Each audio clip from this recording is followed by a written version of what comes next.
Bosnia and Herzegovina entered, followed by Bangladesh, Bolivia,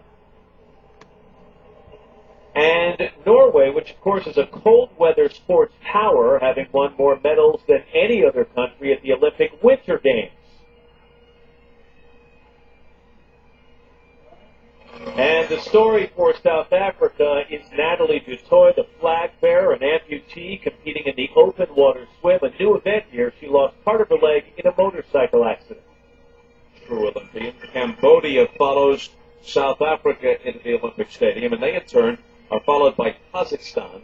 Nastia Lukin, the outstanding U.S. gymnast, has a link here. Her father was from Kazakhstan. He won 2 golds and 2 silvers for the old Soviet Union in 1988 in Seoul.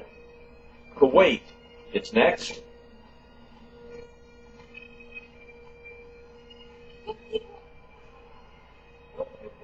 And now Côte d'Ivoire. And they will be followed by Comoros. Island nation between Madagascar and the east coast of Africa. Bulgaria is just one of 14 nations to compete in the first modern Olympic Games, that back in 1896. They have a gymnast, George Jovchev, competing in his 5th Olympics. At the age of 35, he's won 2 Olympic medals on rings. Has lived in the U.S. since the Atlanta Games, now based in Houston, teaching young gymnasts there. And also finding time to excel himself as he returns as an Olympian. The delegation from Russia is next. Their flag bearer is Andrei Kirilenko, the basketball star from the Utah Jazz. There he is. And as Vladimir Putin salutes his team, the athletes are at this moment unaware of what Putin now knows. And what he knows is about a developing and very serious story. The Russian military has a crisis that it's dealing with tonight. All-out warfare in the streets of a breakaway region in Georgia. The area we're talking about is called South Ossetia. Russian troops and tanks rolled across the Georgian border to defend the disputed area. The Georgian forces also there trying to hang on to that territory. Fighting intense. There are reports of significant casualties. Russia's Prime Minister Putin, as you mentioned, is here. The White House has confirmed Putin and President Bush had discussed this matter here in Beijing. So much in this case for the idea of an Olympic truce. A lesser problem, just a week before this opening ceremony, 7 Russian female athletes were suspended for doping violations, including several medal favorites. The IOC is getting more and more serious about testing, more tests for a greater variety of substances, employing a new HPH test, saving samples for 8 years, making, it would appear, an all-out effort to, if not eliminate, then certainly reduce doping. Syria is next, and they will be followed by the United States.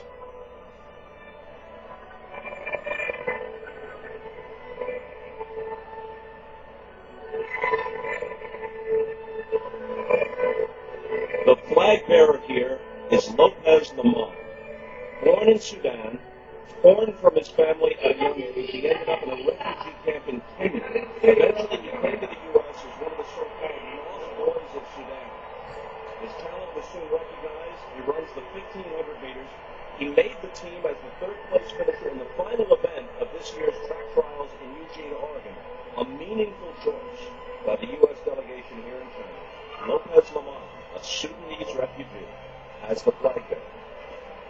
How about this for a quote? He said, "I didn't even know what the Olympics were. We walked 5 miles to the only black and white TV in the area. First thing that came on was Michael Johnson running with the USA jersey on. Listen to the rousing welcome to the USA team." He said, he was fast. I said, I want to be as fast as that guy. What a fabulous story. The President and Mrs. Bush taking it all in. The United States has topped the medal charts in each of the last 3 summer games. Here, by all signs, they will be pushed and perhaps even surpassed by the Chinese team. Tyson Gay. He'll be in the 100 meters. meters. A stumble kept him from qualifying at the trials in the 200 meters, but he will be part of what could be, as we mentioned, there's Laura Wilkinson, the veteran diver, a U.S. favorite. Tyson Gay will be part of what could be the fastest foot race of all time with Jamaica's Asafa Powell and Usain Bolt. I saw Laura Wilkinson yesterday. She gets underway on the 20th. Very much looking forward to it. Great spirits. There's Lindsay Davenport, the tennis player, as well. Jenny Fish, softball star, pitcher for the U.S. softball squad. This is the last year, unless they pick it up later, but the last year for the time being for softball and baseball in the Olympic Games. Lisa WNBA star. Yep. Lisa Leslie right there. One of the best. Did you mention a lot of people might be looking for the swimmers and some of the gymnasts? Michael Phelps not marching again, too close to his events. Kobe Bryant, the NBA star, hoping to lead the Redeem team. Dwayne Wade waving right in front of him. The Miami Heat. Carmelo Anthony, modified dreads beneath the beret. Is that a beret? Yeah, the beret outfit's designed by Ralph Lauren. There you go. A little more formal. 8 pieces. They're hoping that beret becomes the Roots beret of this year. Misty May Trainer and Kerry Walsh, of course, that emotional scene in 2004 when they won the beach volleyball gold medal and then dove to the sand and celebrated like few others have done in the past. They're looking to defend their championship. And they are still the favorites. LeBron James, Jason Kidd will be the point guard most of the time for the U.S. team, just in front of him. It's interesting that the jerseys of NBA stars like Kobe and LeBron sell better here in China than Yao Ming.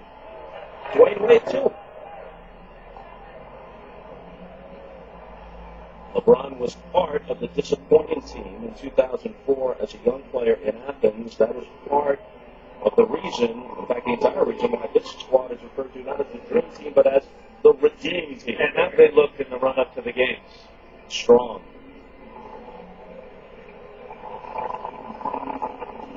And they draw China first on Sunday night, a game that President Bush says he will attend.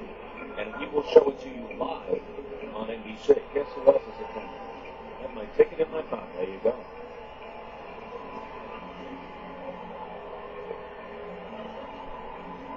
Live on Sunday morning on NBC, Sunday night. Right. You're in Beijing, 12-hour time difference between Beijing and New York.